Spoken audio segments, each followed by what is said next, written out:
When Isabella Hart met Daniel Cole. She was tired of heartbreak. He appeared gentle, a software engineer with kind eyes, steady hands, and a calm voice that made her believe safety could exist inside another human being. They met at a cafe in London, the kind of place that smelled like cinnamon and quiet promises. Daniel seemed perfect. He remembered her favorite coffee after one meeting. He texted good morning before the sun even rose. He said he loved how she breathed softly when she thought no one was watching. The time, she thought that was romantic. Within 3 months they moved into a small flat in Canary Wharf, overlooking the Thames. Friends said it was too soon, but Isabella believed in signs, and Daniel felt like destiny. For a while, everything was bliss.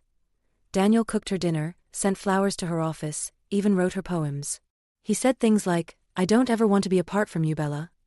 And you're my calm in this loud, ugly world."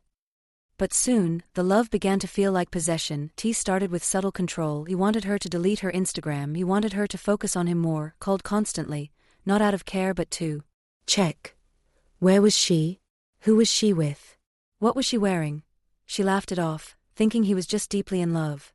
Then came the first red flag. At T was 3:11 a.m. Isabella woke, suddenly her skin crawling, her instincts screaming. Daniel was sitting upright in bed, staring at her. "Danny," she whispered. He smiled faintly, eyes unblinking. "I couldn't sleep," he said softly. "You look so peaceful when you breathe. I like watching you breathe." She brushed it off. Maybe he was joking. Maybe he was just weirdly affectionate. But that night, she couldn't sleep again. 2 weeks later.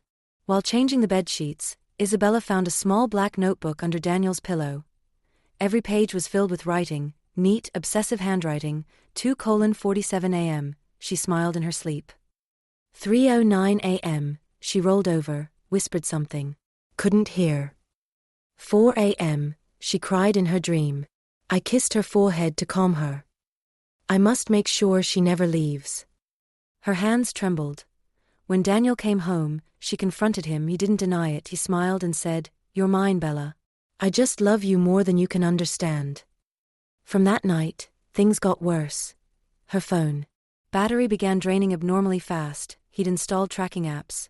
Her emails stopped syncing. He had changed her passwords. And sometimes when she'd come home from work, the living room lights were already on, even though she swore she'd turned them off that morning. She began sleeping with her door locked. But one night, she woke to the sound of her name. "Bella." Daniel was standing at the door, holding her phone in his hand. "Why did you text your colleague goodnight?" Her heart pounded so hard. She couldn't speak. He walked slowly toward her, his face calm but his eyes empty. "You don't need anyone but me," he whispered. "You're safest when I'm watching you." The next morning, Isabella tried to leave, but the door was bolted from the outside. Her calls didn't go through. Daniel said it was just a precaution. "You panic too much," he said. "The world out there doesn't love you like I do." For 3 days, she lived like a prisoner. Until one night, when Daniel left briefly for work, she noticed a tiny red light above her bed blinking faintly from the smoke detector camera. Streaming. Her entire life, her sleep, her tears, her silence had been recorded. When Daniel left for a supposed night shift, Isabella grabbed her laptop and discovered live video feeds. Her bedroom, the bathroom, even the kitchen. She sent the link to her best friend Lily with one message: "If I don't call you in 10 minutes, come get me." Lily arrived with the police. They found the apartment unlocked, but Daniel was gone. He'd left behind his cameras. And one final note on the wall, written in black marker: "You were perfect when you were asleep. Don't ruin it by waking up." Months passed. Isabella moved to another city. She changed her name, her number, her hair. Sometimes she still feels eyes on her when she sleeps. Sometimes she dreams of Daniel standing at the foot of her bed, smiling. Police never found him. And every night before she closes her eyes, she whispers to herself, "Love shouldn't make you afraid to sleep."